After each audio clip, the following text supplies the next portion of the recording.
Bueno, per complir amb l'horari, ja que hemos recuperado, para cumplir con el horario, vamos a iniciar pues esta sesión, el futuro de cambios normativos, NIA públicas y nuevo reglamento de control. Hemos tenido una sesión inaugural macroeconómica, de visión, y ahora hay que aterrizar cómo vamos a construir ese futuro del control. Y qué mejor que los ponentes que ahora voy a tener el gusto de presentar. Primero de todo, daros la bienvenida de nuevo a esta jornada, que está consolidada, igual que está consolidada que en la jornada llueve, es un hecho ya factual que se puede concluir. La sesión, como digo, versará sobre los futuros cambios normativos en el sector, NIA públicas y nuevo reglamento de control del sector local, y para ello contaremos con tres ponentes de reconocido prestigio.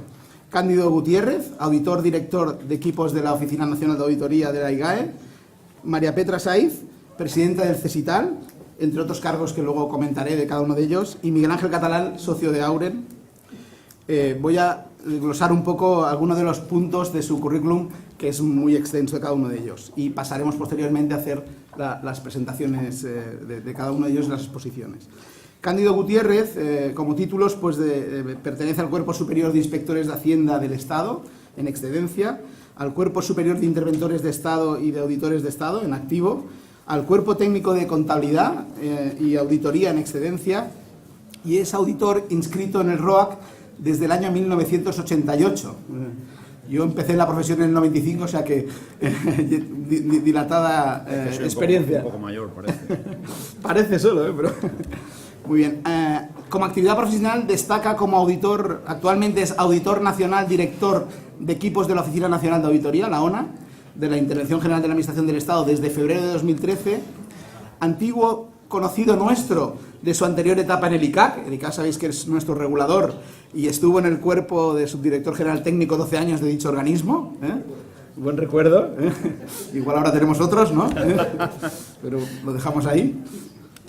Y como actividad docente ha sido profesor de la Universidad Carlos III, ponente de másters profesionales relacionados con la auditoría de cuentas y la contabilidad, autor y coautor de libros y artículos relacionados con estas materias. Aprovecho la ocasión para agradecerle su esfuerzo y colaboración en esta jornada. Se ha desplazado desde Madrid y eso siempre, cada vez tenemos mejores comunicaciones, pero es un esfuerzo adicional. Y nos hablará, Cándido, sobre las normas técnicas de auditoría en el sector público estatal, las NIA-ES públicas. Y como verán, pues es la persona más indicada para que, por su experiencia y actual responsabilidad, pueda disertar de esta materia. A mi izquierda tenemos a María Petra Saiz, que de todos conocidos también en la jornada, porque nos viene dando apoyo y soporte en cada una de ellas, muy de agradecer.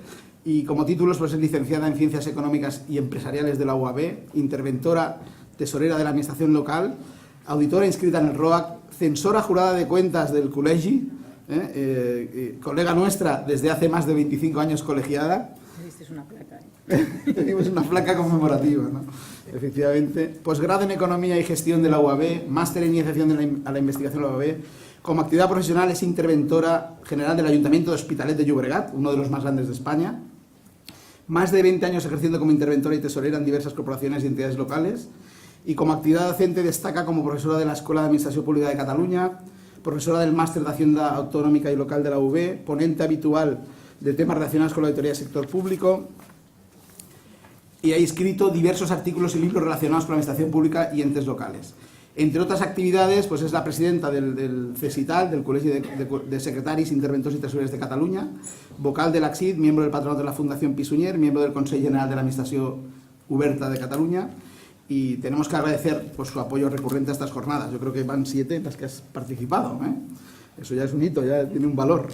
Hoy nos hablará sobre las cuestiones más relevantes y significativas del proyecto del Real Decreto que regula el régimen jurídico de control interno de las entidades del sector público local, y ya verán que es una verdadera experta. Y por último, Miguel Ángel Catalán, compañero de la Comisión de Sector Público y que nos conocemos desde allí, ¿no? Pues tiene Economía de la Empresa por la Universidad de Barcelona, auditor inscrito en el ROAC, censor jurado de cuentas del Col·legi y es socio de Auren actualmente, director de auditoría en la Oficina de Barcelona y miembro de la Comisión de Auditoría de Auren en España. Profesor de la Escuela de Auditoría también y autor de diversas publicaciones y libros y miembro de la comisión que compartimos también del sector público del Col·legi. Miguel Ángel nos hablará de aspectos prácticos, de la aplicación de las NIAs desde la vertiente que hemos experimentado en la parte privada y diferentes aportaciones y colaboraciones en este entorno. Yo creo que tenemos un buen plantel para esta jornada y sin más dilación pasamos a Cándido Gutiérrez, que empezará con su presentación. Gracias. Bien, muchísimas gracias por haber invitado. La última vez que vine a Barcelona no llovía, o sea que no siempre llueve para mí en Barcelona. Y muchas gracias por... Bueno, ya he visto que voy a tener que cortar el currículum porque si no me voy a pasar a cargar de años. O sea, a la próxima vez. Nació hace 4 días y en los últimos 2 días he hecho algo en la vida. Bueno, muchas gracias. Vamos a ver, voy a ir muy rápido porque el tiempo lo requiere así. Es una panorámica muy general de cómo estamos en materia normativa, sobre todo cuál es nuestro proyecto en este momento. La intervención general tiene normas de auditoría de los años 80. O sea, ahí sí que yo creo que cualquiera que esté en esta materia lo sabe. Es evidente que lo que ha sucedido con las normas de auditoría en los últimos tiempos en muchas organizaciones es que no se han actualizado con la suficiente, digamos, diligencia para poder estar totalmente al día. Pero es cierto que nuestro sistema nos permite, siempre tenemos la posibilidad de adaptarnos a lo último, en la medida que siempre está de supletorio. Siempre están supletorias las normas del ICAG y en este momento ya las normas internacionales. Pero estaban antes las dos, las normas del ICAG y las normas internacionales. Y muchas de nuestras normas están basadas en las normas internacionales, no las actuales, pero sí las pasadas. Es decir, que la situación es un poco pues como estaba antes las normas del ICAG, antes de estar las normas internacionales. Sin embargo, me parece importante, sobre todo para aquellas personas que se acerquen un poco más a la auditoría pública, indicarles que la auditoría pública no es la auditoría privada hecha por la administración pública. La auditoría pública, el concepto de auditoría pública legal que tenemos en la Ley General Presupuestaria es un poquito mayor. Es decir, dentro de la auditoría pública está la auditoría financiera. Y hay otras auditorías, ahí tenéis un esquema, ya se llaman auditorías específicas, pero estas normas, las normas de auditoría del sector público, que utiliza la IGAE y otras organizaciones más todavía, además, quiero decir, pues aplican a todas las auditorías, las públicas. Entonces son unas normas, claro, que son de contexto. O sea, por ejemplo, tenemos por todos los principios generales de éticos y de independencia, de diligencia, etcétera, etcétera, aparte de otras normas de funcionariado que también tratan los temas. Después de esto tenemos las normas de auditoría del sector público y después tenemos las normas técnicas, que ahora haremos un rápido escandallo de ellas, muy, muy rápido. Y además tenemos como resoluciones de la intervención diferentes líneas para el diferente tipo de control. Lo digo para después poder saber dónde y qué estamos cambiando. Bien. Por ejemplo, estas son las normas técnicas. Tenemos una norma técnica de calidad de las auditorías, una norma de distribución de papeles en la que viene el gestor de papeles, toda la informática de los papeles, etcétera, etcétera. Tenemos una norma de informes adicionales, una norma muy específica de control de la cuenta de tributos, que esto si a alguien le interesa va a cambiar, en unos días saldrá una nueva. Ahora sí, por ejemplo, una nueva adaptada a la NIA 800, que es nuestro referente para poder hacer, en parte, a la NIA 800. Bueno, y así... En la medida que tenemos una norma con colaboración de auditores privados también, porque la Intervención General, como sabéis, también es una de las organizaciones que más tiempo lleva colaborando con auditores privados en diferentes asuntos, auditoría financiera, control de fondos comunitarios, etc. Y, en definitiva, vamos haciendo normas en la medida que nos va siendo necesaria para nuestro trabajo. Y tenemos la norma más moderna que tenemos, más moderna desde el punto de vista temporal, es la norma de informes. La norma de informes que está más o menos adaptada, de informes de auditoría financiera en este caso, está más o menos adaptada a las normas internacionales, a las normas todavía internacionales vigentes, bueno, porque van a cambiar en un corto plazo, ¿no? Bueno, ahí tenéis más. De tal forma que cualquier auditor, sea público o privado, que actúa con la IGAE, tiene que actuar con estas normas, ¿no? Lo mismo que la IGAE, si por convenio hace con otras organizaciones públicas auditoría, también va a utilizar estas normas. Así que, si lo hace la IGAE donde lo haga, utiliza estas normas, y si lo hace alguien para la IGAE, utiliza estas normas. Es un poco el esquema. Por ejemplo, la norma de informe, pues ahí, lo digo por deciros cosas que pueden sonar novedosas, es obviamente igual. Sin embargo, en la parte de informes sobre requerimientos legales y reglamentarios, que es en las normas privadas, pues no tiene mucho, simplemente va de informe de gestión. Nosotros tenemos variedades ya. Tenemos, por ejemplo, el informe de gestión, el informe del artículo 129 de la Ley General Presupuestaria. Tenemos el informe de fundaciones. Tenemos notas 24, 25, de 24 hasta el final prácticamente del PGC público, que son normas de gestión. O sea, lo tenemos bastante más desarrollado. Y también tenemos más desarrollado, por ejemplo, el apartado de otras cuestiones, que fundamentalmente pues no se emplea en exceso, prácticamente para decir la opinión del auditor anterior si cambió de auditor. Nosotros la tenemos también para meter algún asunto legal que, sin ser relevante para la imagen fiel, sí que es relevante desde el punto de vista de la legalidad. Y nuestra idea es hacer unos informes muy cortos en el sentido físico, esperemos que también en intelectual no, muy cortos, para que sean efectivamente legibles. Es decir, lo que siempre digo, y cuando voy por ahí siempre lo digo, no tengo ningún problema, es decir, que a mí me parece que va contra la salud hacer un informe de 200 hojas. 200 hojas en las cuales cuentas una cosa, cuentas otra, sin solución de continuidad, cuentas una cosa importante frente a otra que no lo es, y al final parece un anecdotario, con lo cual no le vemos sentido, y los informes de auditoría financiera, pues evidentemente estarán totalmente homologados en cuanto a su contenido. Tenemos alguna de esas más, pero bueno, para que veáis un poco que el desarrollo de las NIAs nos sirven, pero también tenemos que hacer dentro de las NIAs y con el criterio de las NIAs y respetando sus principios, pues algunos desarrollos que ya hemos hecho. Bien, ¿cuál es nuestro proyecto? Ya en parte realizado y en parte suspendido porque estamos esperando las nuevas normas y en parte pues que nos queda por realizar, lógicamente. En principio, el proyecto es hacer una transposición a la auditoría financiera de las 33, 34 NIAs, las habituales que las tenéis por ahí.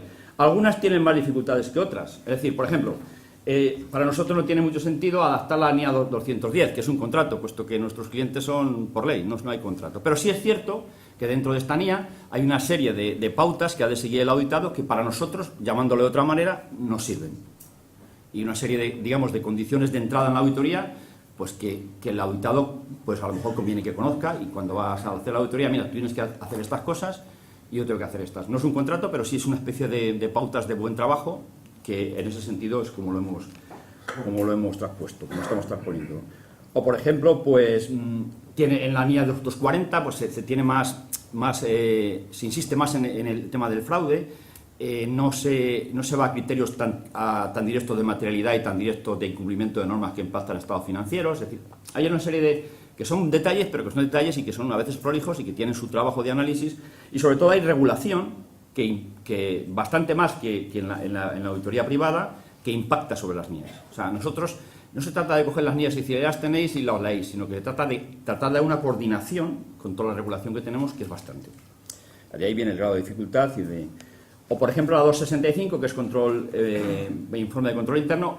Nuestro informe de control interno tiene más aristas, ¿no? Aparte de unas recomendaciones más elaboradas, más profundas, también tiene recomendaciones de legalidad y de afectación normativa. Esto un poco por ir muy rápido. No sé, por ejemplo, hay la zona de esta de aquí, pues la parte más técnica, pues hombre, es prácticamente igual, es igual. Por ejemplo, la 402 pues tiene una aplicación más limitada, puesto que somos el mismo auditor. Nosotros somos un único auditor. Hay, digamos, diferentes auditores en la administración pública que tiene algún trabajo para el auditado que yo audito, pues pero bueno, tiene digamos, un efecto menor. Y luego tenemos, por ejemplo, el grupo 5, que aquí pues hay que incluir algunas áreas. Por ejemplo, la 501, que es de áreas específicas, incluimos, de hecho, el área presupuestaria. Son pequeños detalles que en vinculación, pues tenemos que dar, la idea de vinculación tenemos que desligarla un poco, porque un organismo no está vinculado con otro por el mero hecho de depender del Consejo de Ministros. O sea, hay que hacer una serie, o sea, parece así que venga, vale todo, pero luego cuando te metes en los detalles, pues hay cosas que efectivamente tienes que matizar, ¿no?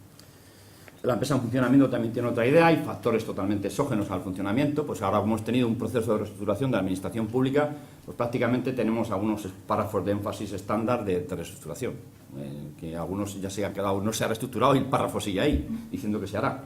Pero bueno, con respecto al informe, pues efectivamente el informe de auditoría seguiremos las NIAs, y de hecho lo estamos siguiendo, pero hay una serie de matices que necesariamente hay que abordar, ¿no?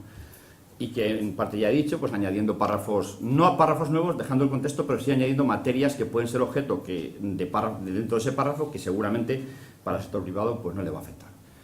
Y bueno, pues digamos que respetando siempre las NIAs, porque vamos a ver, la resolución del interventor en la que se dice que vamos a ir a las NIAs, se dice muy claramente que se va a respetar el espíritu, la letra y las ideas de las NIAs. O sea, que no vamos a coger las NIAs y las vamos a cambiar. Estas son las NIAs, pero no son las NIAs, son las NIAs tal cual están, vamos, simplemente. Y cuando se cambia, se dan pistas de por qué se cambian las cosas. Esperamos una serie de resultados importantes, por ejemplo, pues tener un mayor control sobre los riesgos. Creemos que es vamos a tener un efecto reputacional importante.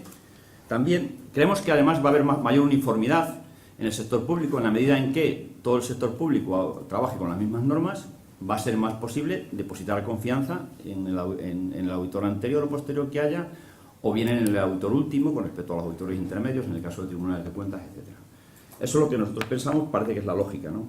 Y también entendemos que es un ejercicio y un elemento de transparencia, porque en la medida en que la información que vamos a lanzar es una información homologada por los informes, entendemos que es más transparente, aunque todas estas cosas son siempre discutibles. También hemos hecho el esfuerzo de transparencia publicando los informes de la intervención general en el BOE y en la página web de donde están todos los depósitos de cuentas públicas, que hasta hace 2 años no se publicaban. Y ahora, pues bueno, cualquiera que quiera ver la opinión, de hecho ya tenemos análisis en la prensa de los informes, lógicamente y tal. Cualquiera antes era algo interno, ¿no? Bueno, pensamos que todas estas cosas va a suponer efectivamente una mejora en la información financiera pública y va a ser un elemento mayor de transparencia. Todavía faltan algunos flecos en la legislación, pero la legislación de auditoría pública en nuestra área tiene una ventaja, y es que está poco regulada. Y hay veces que la poca regulación es justamente una ventaja. Tenemos obviamente un proyecto a medio plazo. En el primero que veis ahí tenemos pues adaptar toda la parte de auditoría de cuentas anuales, los artículos 167 y 168 de la Ley General Presupuestaria. Después iremos adaptando los trabajos que nosotros llamamos de control financiero, porque digamos que estos trabajos los damos por diferentes organizaciones, a veces y a veces no, y en diferentes momentos. Es decir, un organismo puede tener, y esto también es discutible, y puede tener fiscalización previa, que de hecho se ha incrementado con toda la reforma CORE, se han incrementado las fiscalizaciones previas en una serie de organismos que no las tenían antes. Podemos tener una fiscalización previa, haber control financiero permanente y haber auditoría de cuentas, las 3 cosas. Bueno, pues digamos que ahora mismo hay cambios en algún momento del tiempo, esas cosas se equilibrarán, ¿no? O sea, cuando se dice que la administración pública no se audita, yo os aseguro que no se refiere a la del Estado, ¿eh? Porque evidentemente, o sea, si hiciéramos un mapa de riesgos, yo creo que estamos hiperauditando. Esa es mi impresión, pero es una impresión personal y que no va a ninguna parte. Auditamos cualquier cosa que tiene un euro público y a veces es más el collar que el galgo, ¿no?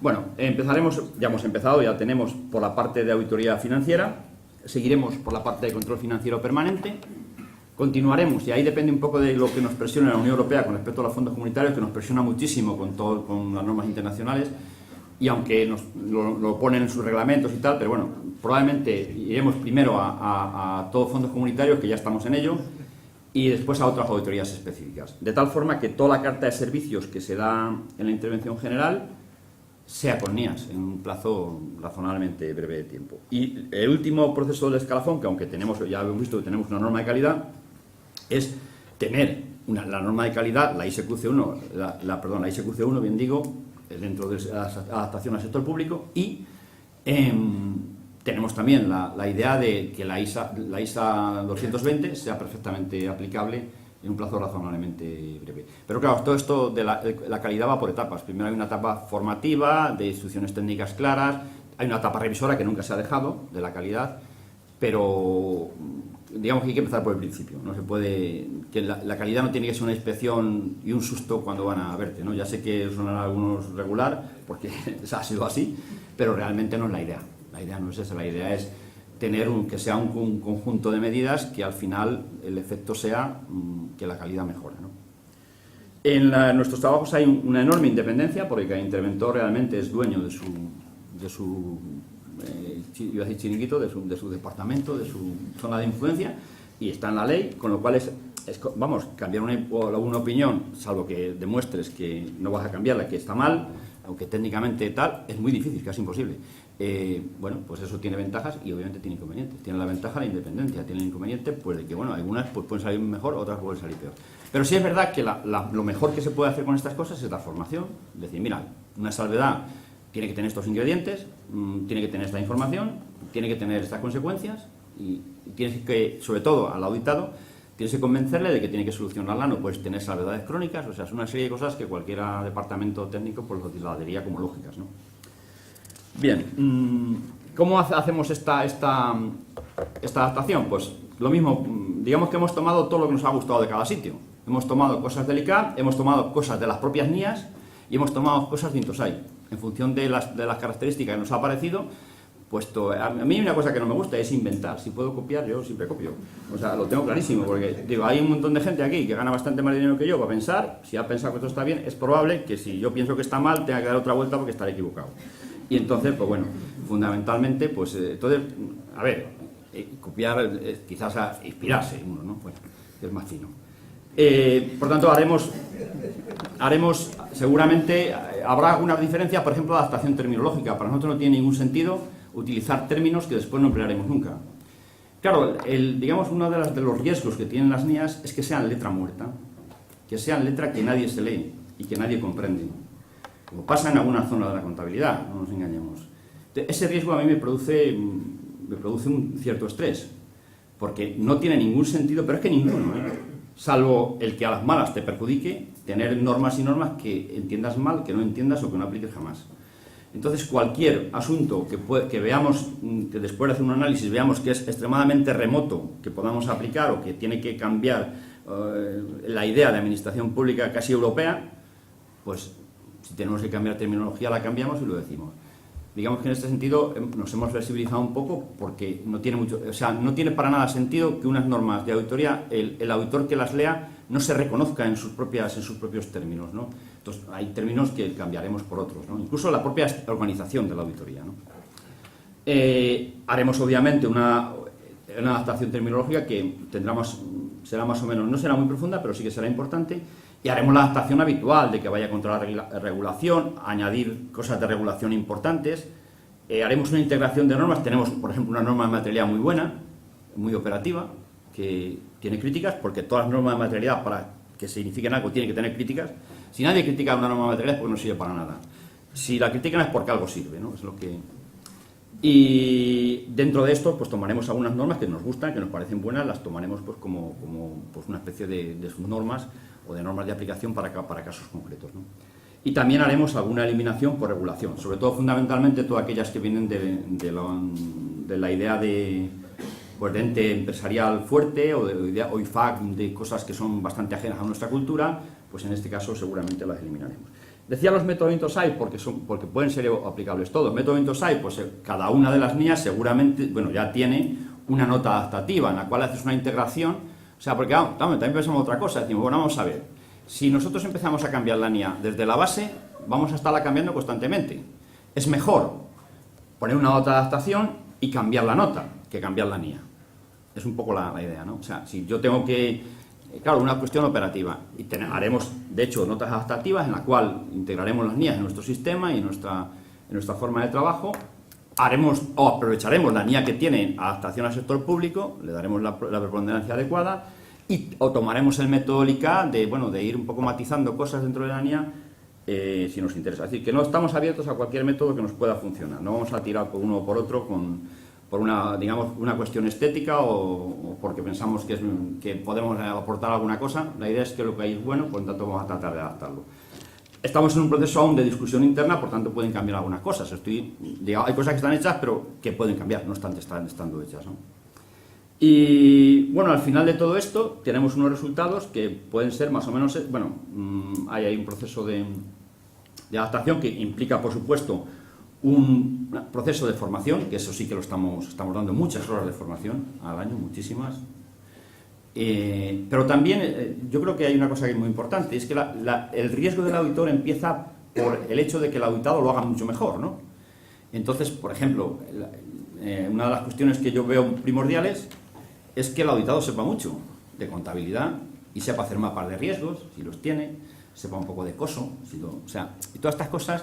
Digamos que si el auditado, tiene un buen departamento contable y tiene pues un departamento, el que corresponda, no todos ellos, porque hay algunos que son verdaderamente irrelevantes a sus efectos, pero hay algunos que todos tenemos auditados importantes, ¿no? Tenemos todos los operadores, el aeroportuario, tenemos auditados que tienen relevancia. Y todos estos auditados de relevancia, que pueden ser un porcentaje razonablemente elevado, pues si tienen y de hecho lo están haciendo ya, si tienen su auditoría interna, si tienen su mapa de riesgos elaborado, si tienen sus controles internos bien definidos, si tienen reporting de control interno, es decir, una serie de cosas para el auditor va a ser mucho más sencillo. Sobre todo, no más sencillo para hacer su auditoría, sino mucho más tranquilizador desde el punto de vista de la evaluación del riesgo. Y eso también es una idea, es decir, no solo tenemos que formar a nuestra gente, sino tenemos que formar a nuestros auditados. Es un poco también la idea. Cuando todo esto acabe, pues tendremos, si es que no acaba ello antes con nosotros, pues tendremos una serie de normas que podíamos, idealmente, a lo mejor cambiarán después, o no lo sé, pues podría ser, por ejemplo, una norma de principios generales, una norma que sería la norma 1000, con todos los desarrollos que quieras a partir de 1000, una norma de ética con un apartado 1100, después las normas, las NIAs como tales de auditoría financiera, pues otro conjunto de normas para el control financiero permanente, que es el control financiero permanente es una forma de trabajar que la tenemos muy trillada, o sea, ya lleva muchos años en la casa y la gente la conoce muy bien y realmente se mejora mucho con esta forma de trabajar, ¿no? Esto consiste en hacer una revisión a posterior, fundamentalmente de procesos. Es decir, digamos que podemos hacer una auditoría de gestión secuencialmente, porque se pide, incluso en una empresa pública, en una empresa mercantil pública, podemos hacer una auditoría de gestión, pero eso no significa, en el caso de los organismos públicos, que ese tipo de auditoría de gestión no se haya ido haciendo como consecuencia de las recomendaciones del control financiero permanente. Si bien es cierto que está muy focalizado, antes lo oía por ahí, en el incumplimiento de la legalidad, ¿no? Es verdad, la administración pública está obsesionada con el incumplimiento de la legalidad y es razonable que lo esté, porque yo creo que es el primer hito, y si la regulación está mal, pues está mal, pero hay que cumplir con las normas y ya está, o sea, no hay otro remedio. Y además de esa forma es como se está más seguro. Si está mal, pues habría que cambiarla. Una de los asuntos que se pretende con la auditoría operativa, por ejemplo, es cambiar la norma. Si han hecho una norma, yo que sé, de gestión de recursos, de una tasa que está regular, pues con la auditoría operativa se trata de cambiar, y de hecho se trata de cambiar la norma en el punto que corresponda. Eso me parece utilísimo, porque en el momento que sientas un procedimiento que sea estandarizado y que esté bien, digamos, la gente sabe leer las normas. Si no hay norma, no se sabe leer. Entonces, si hay una norma que está bien y además está con el estilo de unas normas muy concretas y muy puntillosas, pues las cosas serán mucho mejor. Y en este proceso pues iremos haciendo normas hasta las 6000, que abarcará toda la cartera de servicios que se da en la intervención general. Y estas normas, pues entendemos, como pasa ahora en este momento, que las aplicarán pues algunas intervenciones de comunidades autónomas, algunos ayuntamientos, intervención local. De hecho, en nuestra comisión tenemos aparte del Tribunal de Cuentas, tenemos también ya sé que a los socios no, pero tenemos al Tribunal de Cuentas y tenemos a las intervenciones delegadas de comunidades autónomas. Y esto es un poco muy rápido, porque el tiempo así lo requiere, del proceso. Sí, ahí tengo un ítem temporal, ya tenemos una parte hecha, obviamente, pues irá simplemente, pues como cualquier norma que se saca, empezará con una resolución, una vez que se discuta en la comisión, pasará a una comisión técnica, en la cual ya llamaremos seguramente, en la comisión, digamos, de arriba es una comisión muy administrativa, pero a las técnicas sí que llamaremos a auditores, seguramente, cuando esto se produzca, para aportar determinadas cuestiones que sean precisas, o de su experiencia, o lo que sea, y seguramente lo haremos en cosas más concretas, no en un proceso tan grande. Una vez que tengamos esto, se aprobarán las normas y se someterán a información pública, como cualquier otra norma. Y ahí terminará, en fin, en un tiempo, nuestro trabajo. Bueno, terminará de empezar, porque esto no se termina nunca, no es como el universo. Es un poco nuestra idea. No sé si la voy variando un poquito, pero vamos, es prácticamente el proyecto que tenía de hace un par de años. ¿Calendario previsto, Candido? Sí, el calendario previsto, en este caso estamos sujetos a la modificación de las NIAs. En la medida en que... Pero vamos, seguramente ya cuando salgan, estamos en 2016, ¿no? Probablemente efectos visuales en los informes que auditen las de 2017, probablemente ya tengamos informes nuevos. Los nuevos, vamos, tengamos la visión del nuevo informe de las NIAs y habrá cosas que, digamos que es importante que el reporting sea homogéneo y habrá cosas que tendremos que ir cambiando, pues a lo mejor con más lentitud. Muy bien.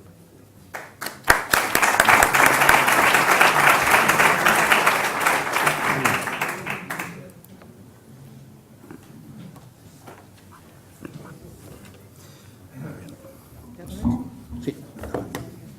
Bon. És aquest d'aquí. ¿Aquel?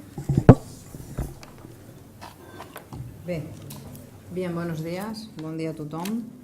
Nuevamente, por séptima vez, gracias al colegio.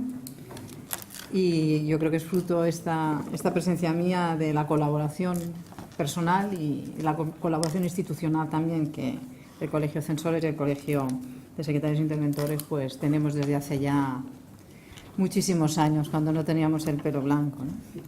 Bien, vamos a hablar aquí de este reglamento de control interno. Yo voy a hacer nada más unas cuantas pinceladas de los aspectos más importantes, pero permítanme que me refiera al punto de partida. La Administración local tiene una regulación del control interno que nació en el año 1988, que es muy escueta, tiene 10 artículos exclusivamente.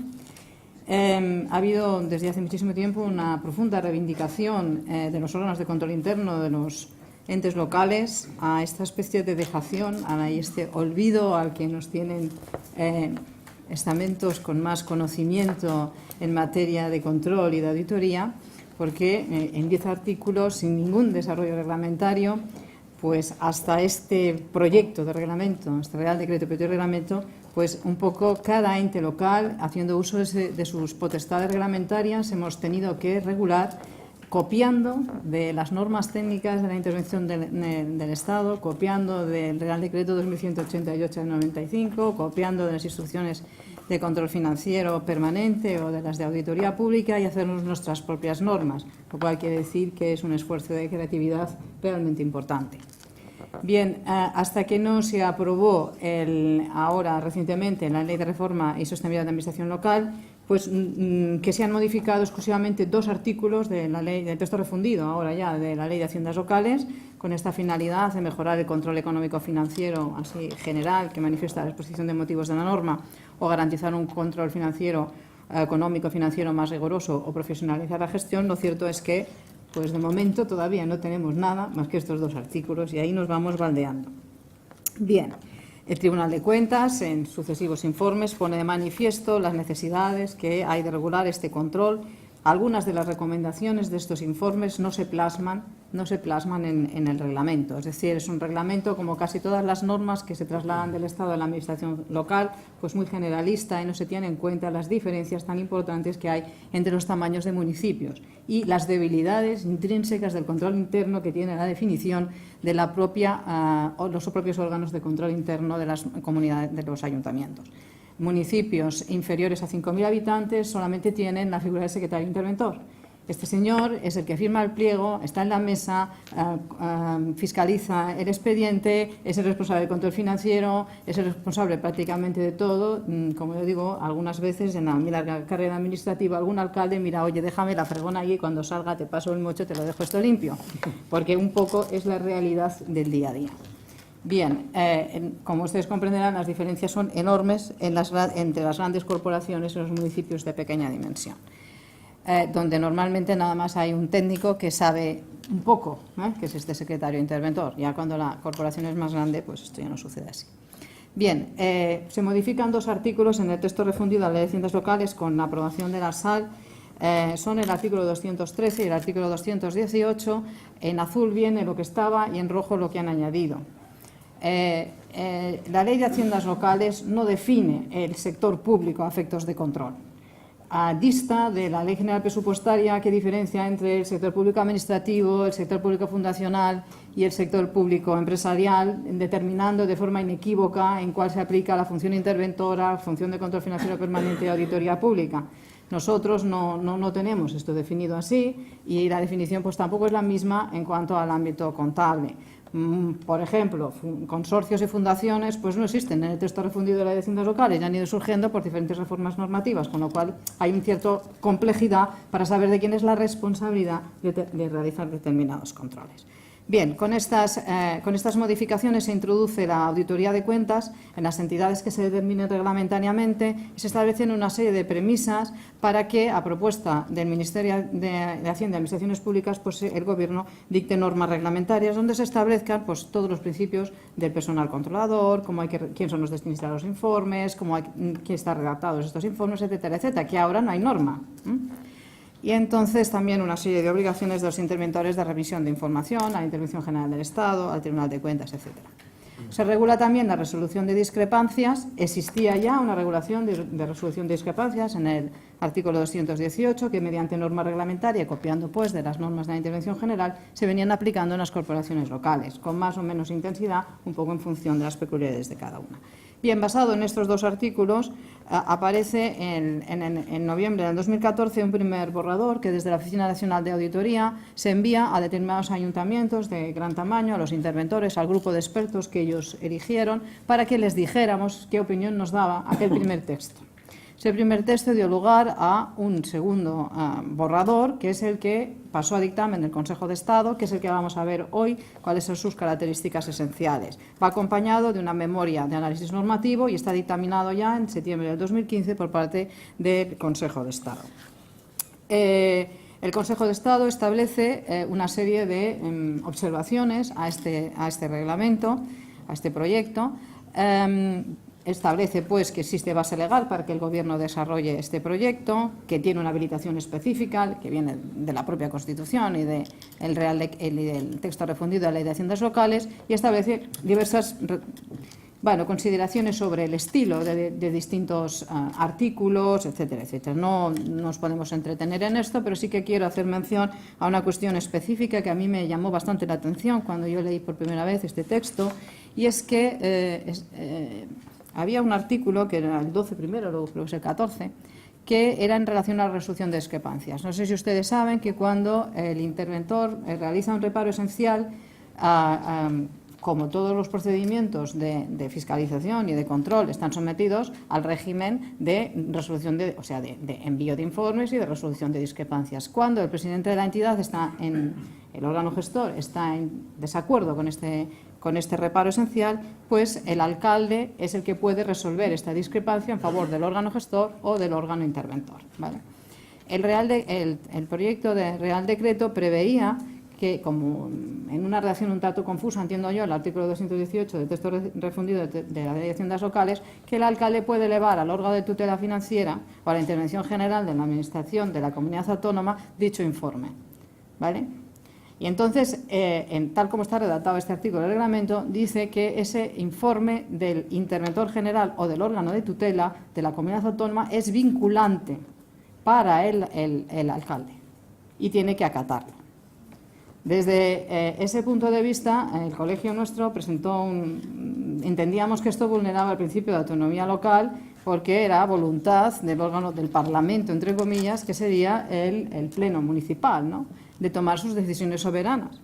Y ha sido creo yo, el único aspecto que el dictamen del Consejo de Estado ha aceptado y ha manifestado la necesidad de la supresión de este artículo, del redactado de este artículo, porque considera que es una objeción esencial en base al artículo 133 de su propio reglamento. Las demás cuestiones yo entiendo que son menores. Esto crea una cuestión de fondo importante para las corporaciones locales y para sus alcaldes y sus órganos plenarios. Bien, la estructura del reglamento es la que ven ustedes ahí. Tiene 39 artículos, 7 disposiciones adicionales, una disposición transitoria, etcétera.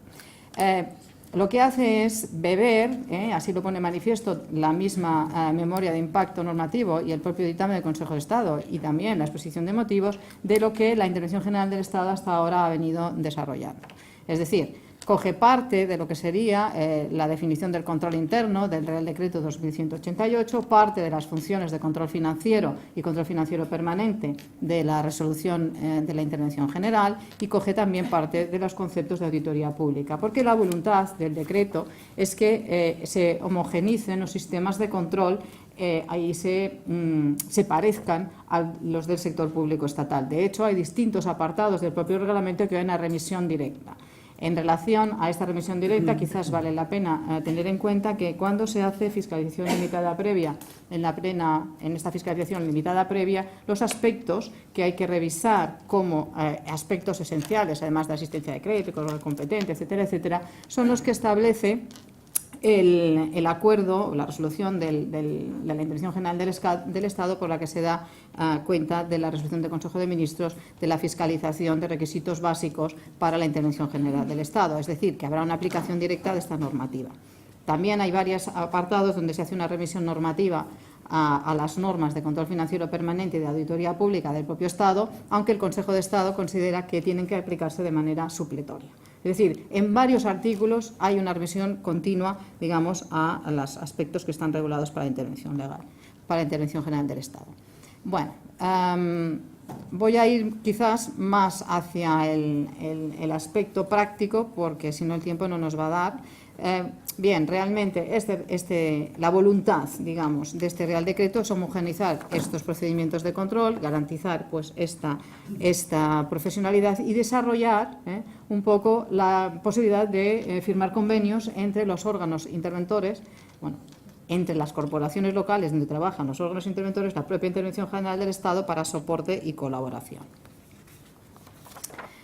Bien, está distribuido en varios títulos. El primer título no establece cuestiones demasiado diferentes a las que teníamos establecidas hasta ahora, las desarrolla con más amplitud, mantiene la función interventora, define en este momento cuál es el ámbito del sector público. Lo que no hace la ley lo hace el reglamento.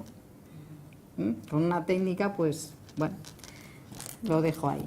Entonces nos dice que a efectos del sector público, con esta técnica legislativa que últimamente el legislador nos viene teniendo acostumbrados a los efectos de la ley de contratos, de la ley de subvenciones, etcétera, etcétera, nos dice que a efectos del reglamento, que no de la ley de haciendas, son el ámbito de aplicación del control interno son la Administración General, ente local, organismos autónomos, entidades públicas empresariales, sociedades anónimas municipales, fundaciones dependientes, fondos carentes de personalidad jurídica con dotación mayoritaria en los presupuestos de los entes locales, los consorcios, los servicios públicos prestados mediante formas de gestión. Yo entiendo que los servicios públicos prestados mediante formas de gestión no son precisamente sector público, será a quién hay que aplicar el control interno, pero como sector público, un concesionario no me parece a mí que sea. Otras entidades con personalidad jurídica, con participación total o mayoritaria de los entes locales. Responsabilidad de todo el control, tanto de función interventora, control financiero permanente y auditoría pública, el órgano interventor de la comunidad del ente local. Los principios de ejercicio, los mismos de independencia, desconcentración, procedimiento contradictorio que se aplican a la Intervención General del Estado. Muy preocupado está el reglamento en que los interventores tengan medios. Uno de los aspectos novedosos es que establece unos umbrales mínimos, ¿vale? Sobre, una vez hecho un análisis de riesgos, es sobre el cual se tiene que garantizar un ámbito suficiente del control interno. Y ahí dice que hay que asegurar por lo menos un control efectivo del 80% del presupuesto consolidado en las modalidades de función interventora y de control financiero. Y eso se tiene que computar durante 3 ejercicios consecutivos. Bien. Establece cuáles son las obligaciones del personal controlador y también todos los mecanismos de traslado, de incumplimientos, de las cuestiones referentes a la ley de estabilidad presupuestaria, sostenibilidad financiera, las sanciones graves, cuando se incumplen los principios de transparencia, etcétera, etcétera, que también están en las distintas normas de la intervención general. Bien, la función interventora hace una descripción bastante tradicional en lo que es la función, el procedimiento de las distintas fases de la función interventora. Podríamos destacar como cuestiones más importantes, quizás esto que les he comentado de la remisión al acuerdo del Consejo de Ministros para determinar los ámbitos en el caso de la fiscalización limitada previa, la base de datos de la IGAE, donde se centralizarán todas las discrepancias a la cual tendremos acceso para poder beber, digamos, de esta información, para poder aplicar después criterios más uniformes. El tema este que les comentaba, que va a cambiar el redactado como consecuencia del informe del Consejo de Estado en la resolución de las discrepancias. Después hay una voluntad de remisión de información intensa. Hay que remitir anualmente las resoluciones del presidente contrarias a los reparos y las principales anomalías en materia de ingresos al Tribunal de Cuentas o en aquellas comunidades autónomas donde sus estatutos prevean la existencia de un OCEX, hacerlo a través de los OCEX. Recientemente, Sindicatura ha preparado ya una plataforma, de hecho yo en la rendición de estos informes, que hay que hacerla antes del 30 de abril, yo ya la he realizado en la plataforma de la Sindicatura, es muy parecida a la que había preparado el Tribunal de Cuentas el ejercicio anterior. Y una cuestión que matizan, si bien esto ya estaba en la ley, es que el interventor debe de asistir a todas las recepciones de obras, suministros y servicios superiores o iguales a 50.000 euros sin IVA, pudiendo las bases de ejecución establecer una cifra inferior. Se regula la omisión de la función interventora, que no estaba prevista en la Ley de Haciendas Locales, y a partir de aquí se establece todo el procedimiento, que por ejemplo nosotros tenemos una norma interna que ya, bueno, aprobada por el Pleno, que ya lo regulaba. De hecho, a mi corporación este reglamento no le va a suponer ningún cambio, pero a muchas corporaciones locales de más reducida dimensión sí. En cuanto al control financiero, dedican un título entero, que es el tercero, y establece cómo hay que ejecutar este control financiero, los aspectos de auditoría pública y los resultados. Por primera vez hay una descripción de cómo tienen que ser los informes, del contenido, del proceso que tienen que seguir pues, para remisión a los órganos de control, etcétera, etcétera. Sigue esta estructura, prevé que se utilicen las normas de auditoría del sector público, también las NIA, establece que en el ejercicio de control financiero se da aplicación estas normas, digamos, que ya tenía el Estado aprobadas, la intervención general, pero que dice que serán supletorias. El esquema es el mismo que la intervención que para la Administración General del Estado, un control financiero con un control financiero permanente que comprende todas las actuaciones que estén incluidas en el Plan Anual de Control Financiero Permanente y en el plan. Digamos, hasta ahora, el texto refundido de Haciendas Locales ni mencionaba la existencia de los planes de auditoría ni los planes de control financiero permanente. Tú cuando ibas a un ayuntamiento y le decías que ibas a aprobar un plan de estos, a mí me lo tumbaron en las comisiones informativas, con lo cual yo ponía una limitación al alcance cada año cuando hacía el informe de la liquidación y de la cuenta general, porque no te entienden. O sea, es que no te entienden. ¿Vale? Entonces, ahora, por ejemplo, todo el tiempo el Real Decreto habla de órgano. Parece una tontería, pero no es ninguna tontería. Mi municipio es gran ciudad, por lo tanto yo soy órgano directivo y por lo tanto ahora ya yo dicto una resolución, como la intervención general, aprobando el plan de auditorías y de actuaciones de control financiero. Y doy cuenta al Pleno. Pero en los municipios que no son gran ciudad, el problema es que ni tiene competencias para aprobar el plan. Bien, dicho esto, porque la implantación no es tan inmediata como un órgano tan jerarquizado, tan estructurado como la intervención general. Cada municipio es un mundo con muchas peculiaridades. Entonces, tenemos control financiero permanente, tenemos que comprende lo que les decía, las actuaciones que están incluidas en este plan actual anual de control financiero permanente y todas aquellas más que prevé el texto refundido de la Ley de Haciendas Locales, que prevé la Ley Orgánica de Estabilidad Presupuestaria, la Ley de Deuda Pública, la Ley 9/2013 de Deuda Comercial, la de Comercial del Sector Público, la Ley General de Subvenciones, la Ley de Contratos del Sector Público. O sea, comprende el universo casi.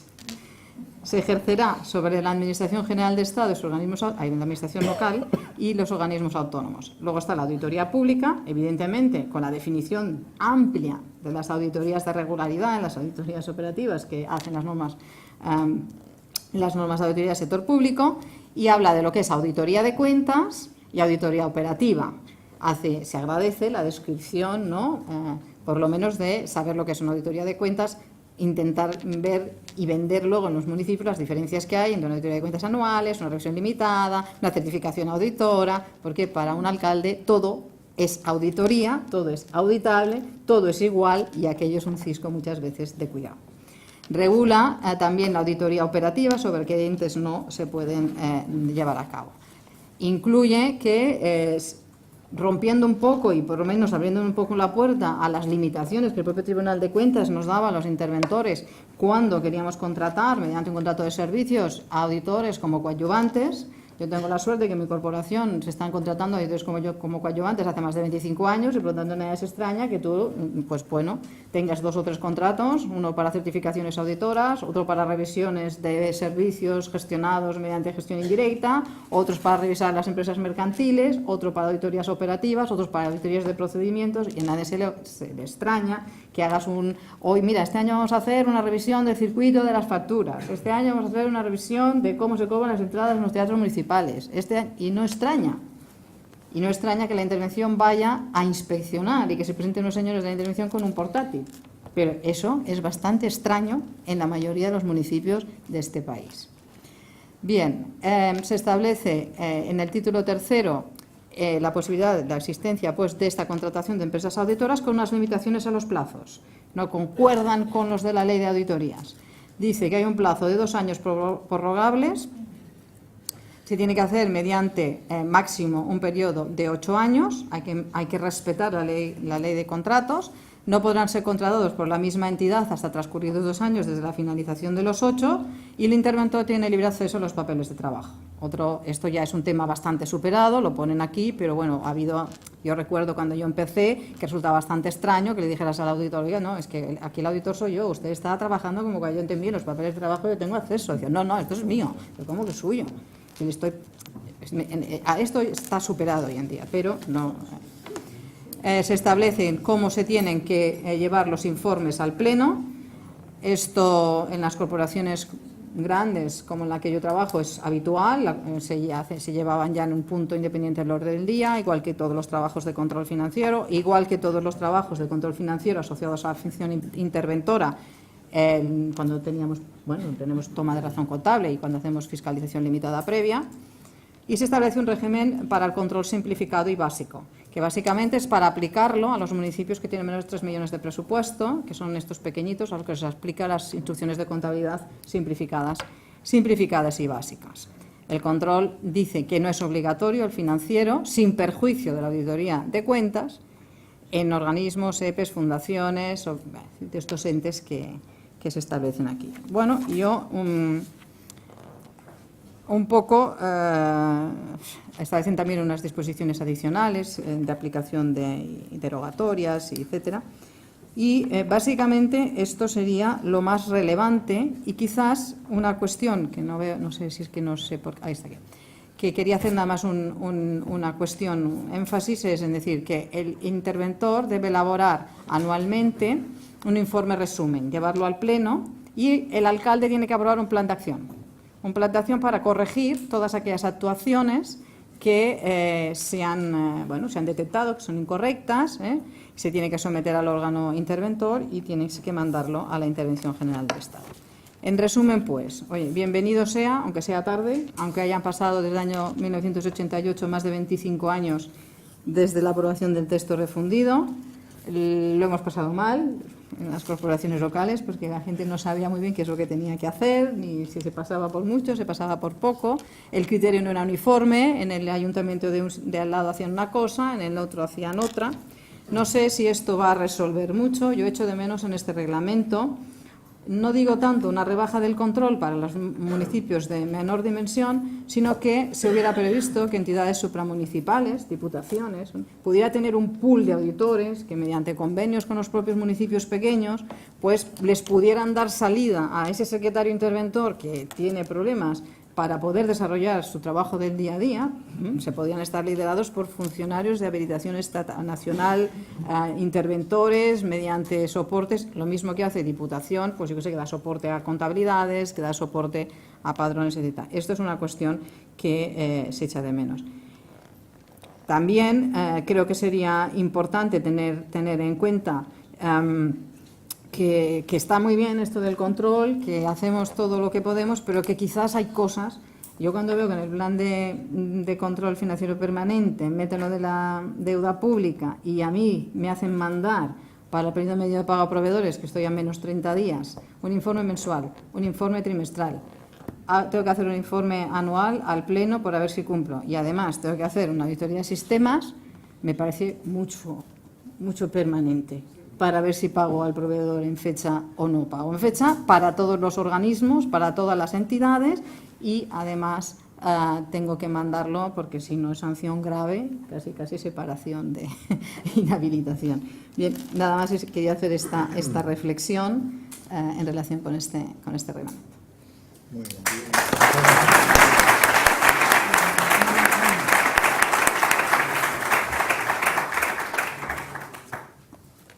Muchas gracias y en tiempo, vamos muy bien. Ahora, Miguel Ángel, tu turno. El mando. Venga, ahí te la pongo en marcha.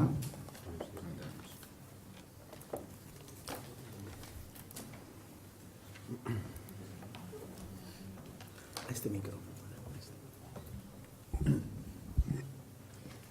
Bien, buenos días a todos. El encargo que yo he recibido ha sido intentar ver cómo los auditores privados podemos hacer aportaciones en este proceso de cambio normativo que se está produciendo y que significa adaptar las normas internacionales de auditoría como un marco normativo común a todo el mundo.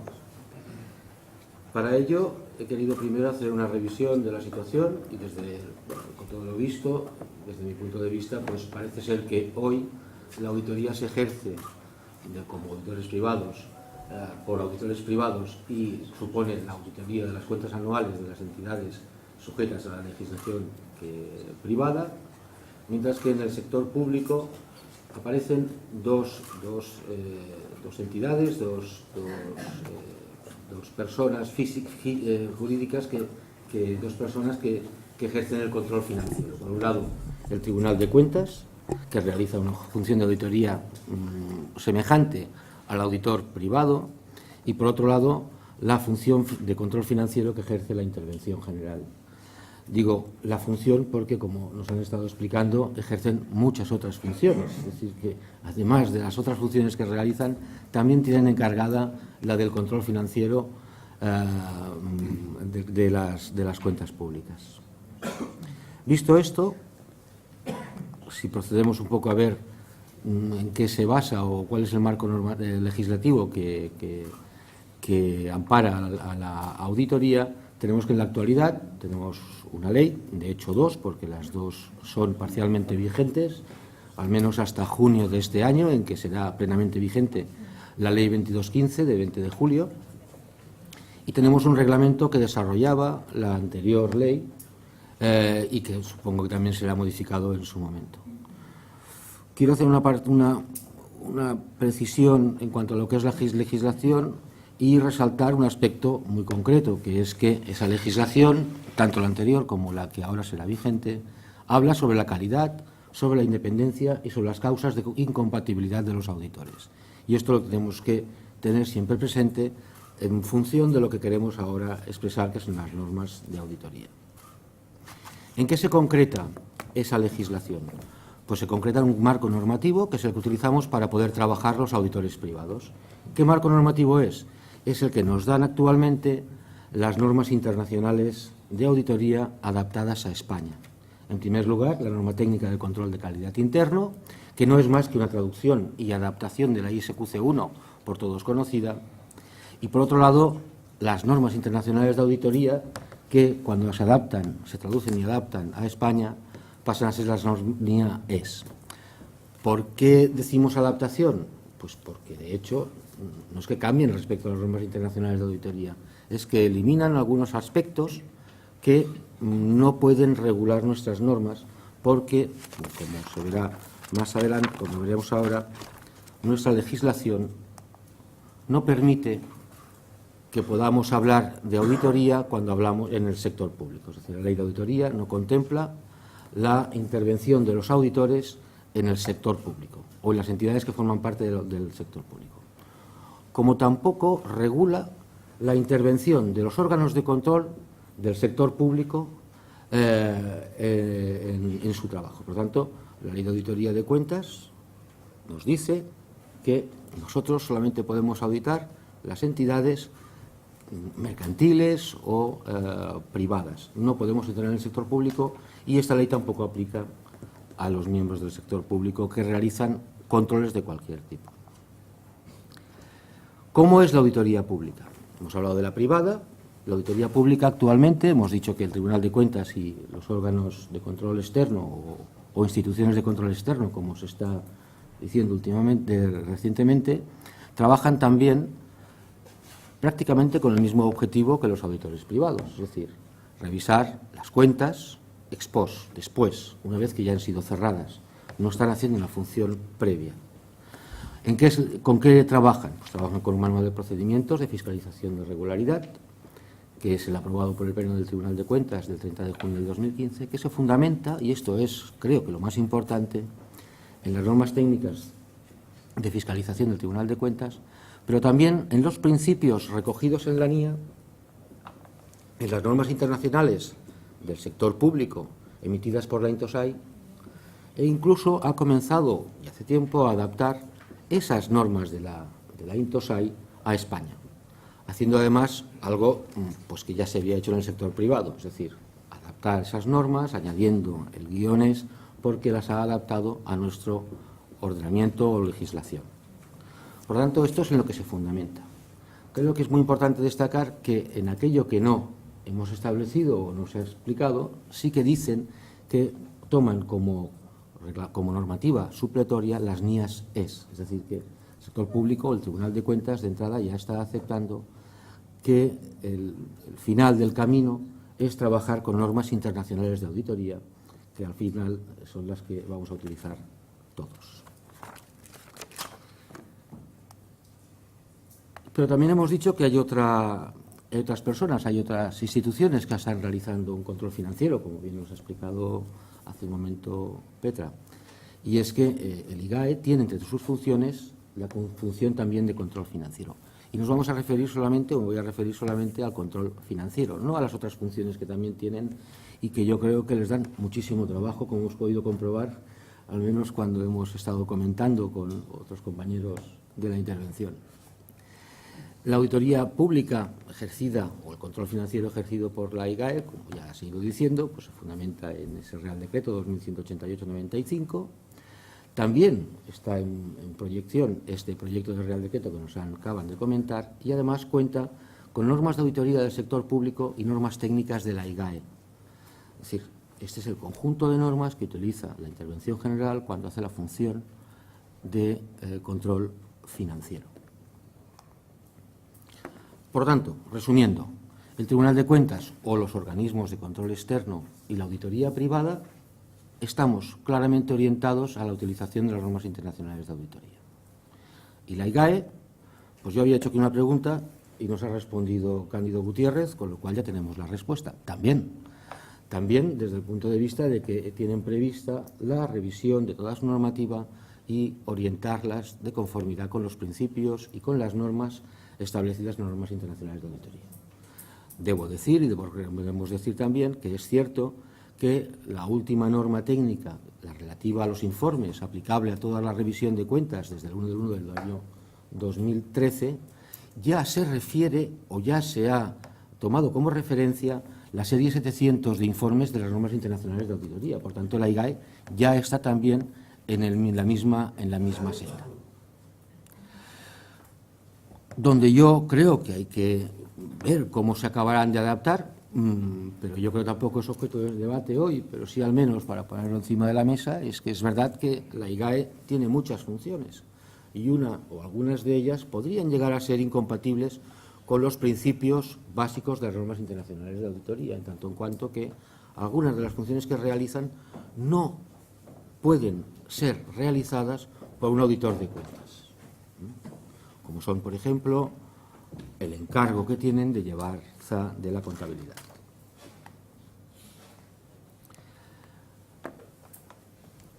Antes, Cándido Gutiérrez ha enseñado una serie de normas.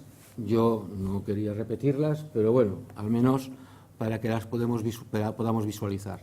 Las normas internacionales de auditoría adaptadas a España son estas que aparecen aquí, es decir, ya han sido traducidas y adaptadas las de la serie 200, de cómo es la independencia, la calidad, la responsabilidad, etcétera, los aspectos que tiene que tener el auditor para poder ejercer su trabajo, las de planificación del trabajo, las de determinación de riesgos, las de realización o ejecución del trabajo y las de grupos de sociedades, yo creo que esto no lo podemos obviar porque es realmente muy importante, y las de informes.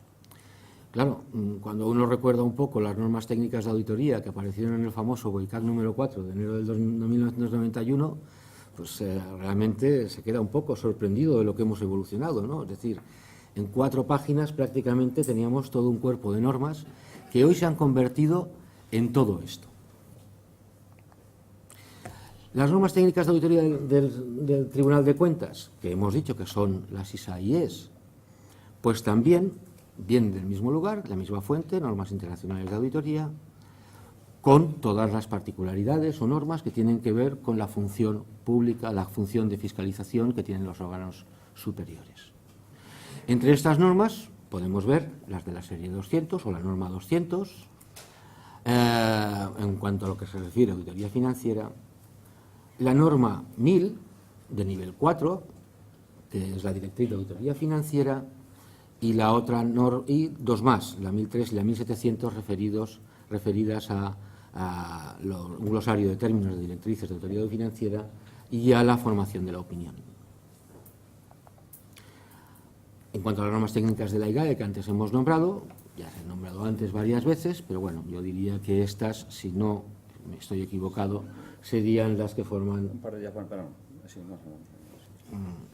Me lo decís que lo corrijo. No, hasta ahí, sí. En todo caso, sí que me interesaba mucho nombrar o hablar de la última, la de 11 de 11 del 2013, porque es que en esta norma se hace, como ya he dicho antes, referencia a las normas de la serie 700 relativas a informes.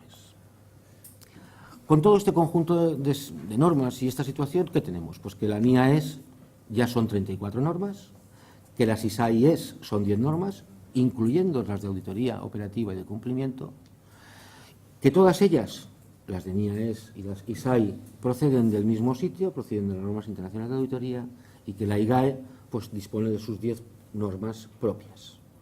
Claro, la comparación yo creo que era necesario hacerla, al menos para poder visualizar en qué momento nos encontramos de adaptación de las normas internacionales.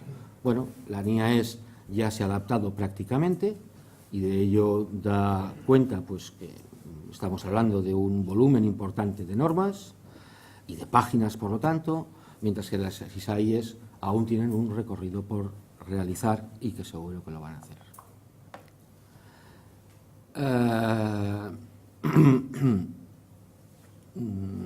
Yo creo que podemos ir directamente aquí.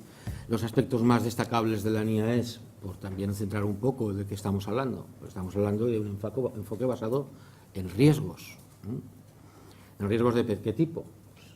Pues en riesgos de que exista o pueda existir fraude, de que exista o no existan elementos de control que puedan detectar ese fraude y, al final, de lo que siempre hemos hablado los auditores, que hagamos un trabajo basado en esas dos primeras cuestiones y en saber preparar el trabajo de manera que seamos capaces nosotros también de detectarlas.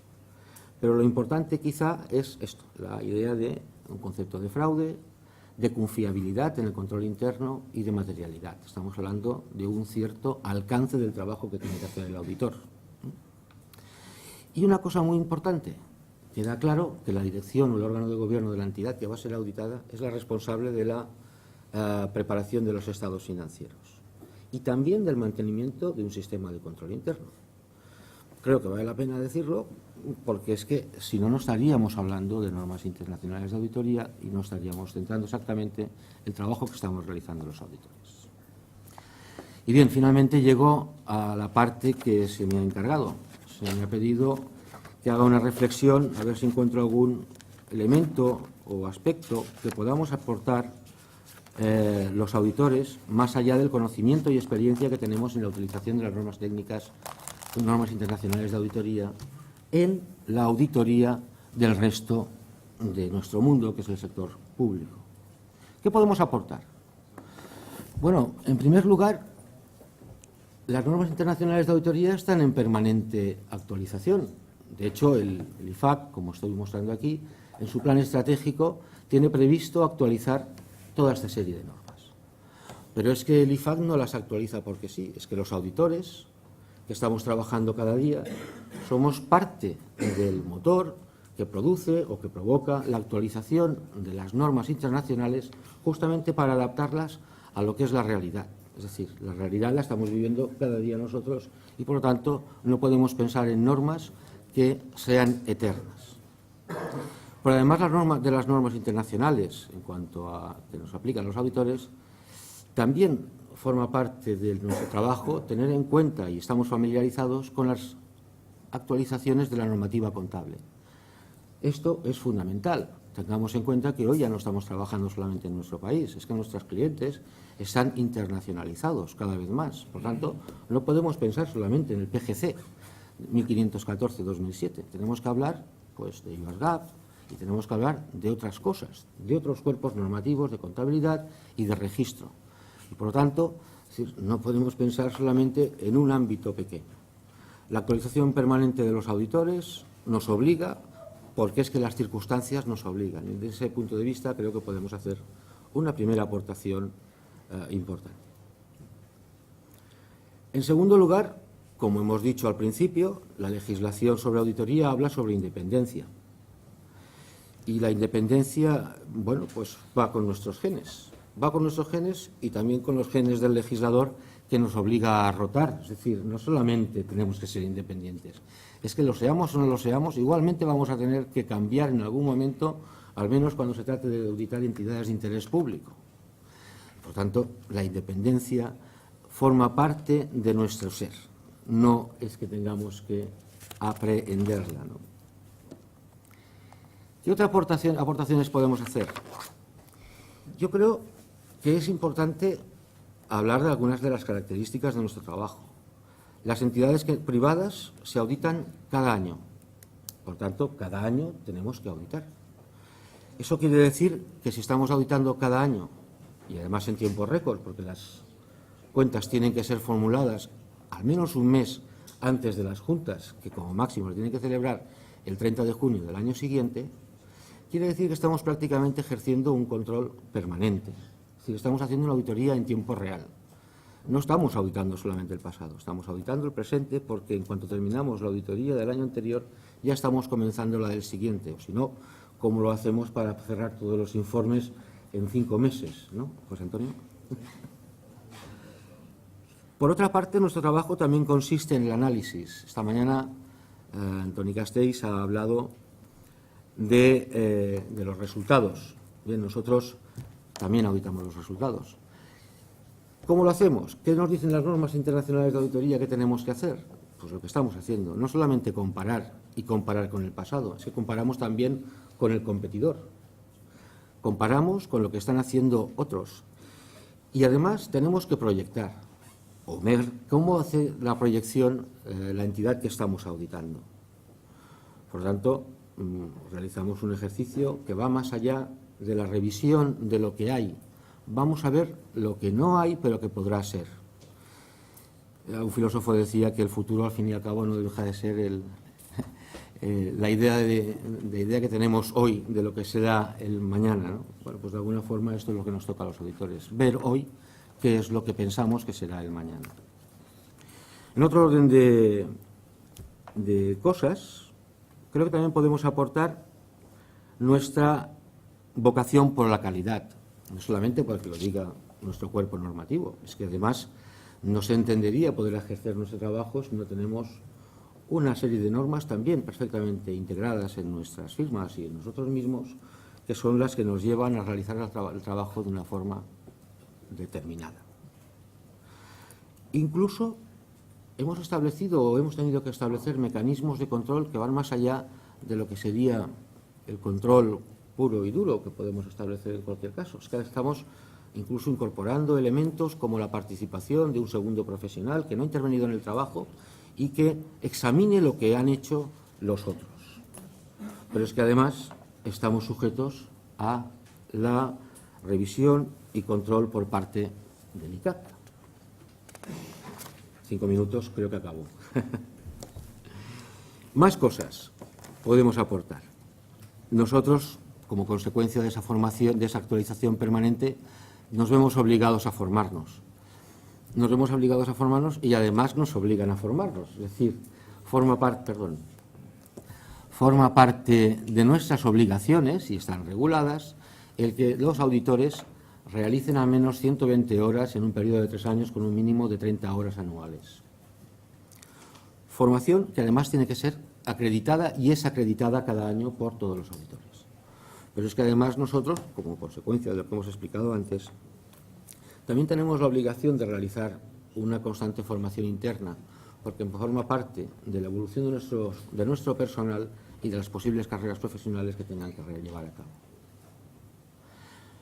Cuando se habla de transparencia, pues quizá hay que pensar también en los auditores como unas personas que son absolutamente transparentes. ¿Por qué? Pues porque, al menos los que estamos auditando entidades de interés públicos, tenemos la obligación, y por lo tanto ya hemos realizado bastante gimnasia al respecto, de presentar públicamente, es decir, en un medio como es una web, nuestra información más delicada, desde los procedimientos de calidad, la formación, pero también quiénes somos, cómo nos organizamos e incluso en qué se basa la retribución de los socios de la firma de auditoría. Creo que eso es un ejercicio de transparencia bastante notable. Y finalmente, creo que la otra aportación, yo creo que puede haber más, pero en fin, estas me parece que eran, al menos las que me parecían más relevantes, la que tiene que ver con todo el conjunto de entidades dependientes del sector público y que no son entidades claramente públicas, sino que tienen además legislaciones que las caracterizan. Me refiero a entidades empresariales, fundamentalmente sociedades mercantiles, entidades del ámbito civil, como pueden ser fundaciones, etcétera. ¿Cómo podemos aportar nosotros algo aquí? Bueno, podemos aportar bastante porque tenemos conocimiento y expertise en esas entidades, en el conocimiento de esas entidades, que son las que nos encontramos en el mundo privado. Yo creo que este es el conjunto más o menos de aportaciones que podríamos señalar hoy y, desde luego, lo que sí que les animo a todo el mundo a que pueda hacer alguna más, que las iremos añadiendo, pero espero que con estas podamos ayudar también a los auditores públicos a alcanzar esa idea de tener un ordenamiento normativo de auditoría que sea común. Gracias.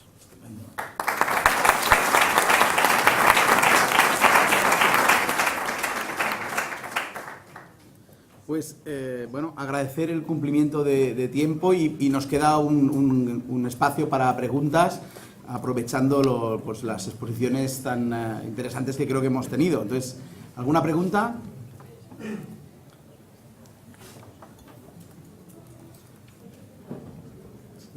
Bueno, ¿hay alguien? Bueno, pues entonces aprovecharía yo, Petra, te quería preguntar, con tu conocimiento del sector público local y todos los requerimientos que vienen, ¿qué volumen de recursos consideras que pueden hacer falta para ejercer bien toda esa función que os piden? También yo estoy en el ámbito privado, por lo tanto, si os podemos ayudar, ¿no? Si tenemos que empezar a fichar más gente y a formarlos para... Bueno, a ver, ¿qué volumen de gente? Esto depende de recursos, sí. Va a depender de cada ente local, de cómo se organice. Yo puedo hablar del mío, del que conozco, de la plantilla que tenemos y de cómo tenemos organizados nuestros concursos de contratación de auditores externos para hacer básicamente cuestiones de revisión de servicios y de otros procedimientos. A ver, normalmente las plantillas de los órganos de control interno son limitadas. Para hacernos una idea, mi corporación tiene 1.700 funcionarios entre todos y la plantilla de la intervención somos 12. Entonces, cuando digo la intervención, control, contabilidad, aunque allí, como somos municipio de gran población, tenemos separada la contabilidad del control. Es el único municipio con Barcelona de toda Cataluña y esa hipotética, digamos, que has apuntado tú, tal, no se la ponen, digamos, la postilla a la intervención general, que es el órgano supremo de la organización de la contabilidad del Estado. Mira, nosotros nos salvamos por un anacronismo, digamos, por unas circunstancias muy especiales. Solamente estamos Barcelona y Hospitalet, que somos los dos municipios que tenemos separada la contabilidad, uno porque tiene carta y el otro porque somos municipio de una población. Esa es la situación. Los demás todos tienen mezclado, igual que la intervención general, las funciones de control y tal. A ver, como en personal no tienes, es difícil en los procesos selectivos, aunque estamos intentando ahora obligar a que la gente que contratemos y fichemos en la intervención tenga conocimientos, sea ROAC, ¿no? Porque claro, yo un técnico de administración general, pues muy bien, me sirve para determinadas cosas, para hacer funciones de fiscalización, buenos conocedores de las prácticas legislativas, pero a lo mejor tiene otros problemas para cuando los mandamos a las empresas. Nosotros nos baldeamos con básicamente con dos concursos que hacemos cada 4 años, hacemos rotar a las empresas, tenemos un concurso para certificaciones a auditores de subvenciones, auditamos todas las certificaciones, o sea, todas las subvenciones que da la corporación superiores a 600 euros, y también auditamos bien todas las mercantiles, las entidades públicas, lo tenemos de estas, pero tenemos fundaciones, hacemos todos los contratos de gestión de servicios indirectos mediante revisión limitada o de la cuenta o de auditoría. Básicamente hacemos revisiones limitadas de los contratos de gestión indirecta y auditorías de cumplimientos del pliego, en los cuales metemos en algunos casos también algunas otras cuestiones de cumplimiento, digamos, de indicadores de gestión a petición de los propios servicios. Yo lo que me estoy dando cuenta es que la intervención, que al principio se ve como un bicho raro cuando está haciendo estas cosas, va calando cuando es el propio gestor que te dice: oye, en la auditoría del año que viene, ¿por qué no me metes 4 indicadores de estos a ver cómo van? Porque claro, esto luego les da la pauta para hacer las liquidaciones de los contratos. También auditamos todas las liquidaciones de finalización de los contratos y hacemos algunas auditorías de procedimientos también. Venimos a hacer unas 30 actuaciones de estas, más me han salido 500 y pico acciones de control financiero para el señor Amat en lo que hemos mandado a la cuenta. ¿Cómo lo hacemos? Con estos 2 contratos y con 13 personas.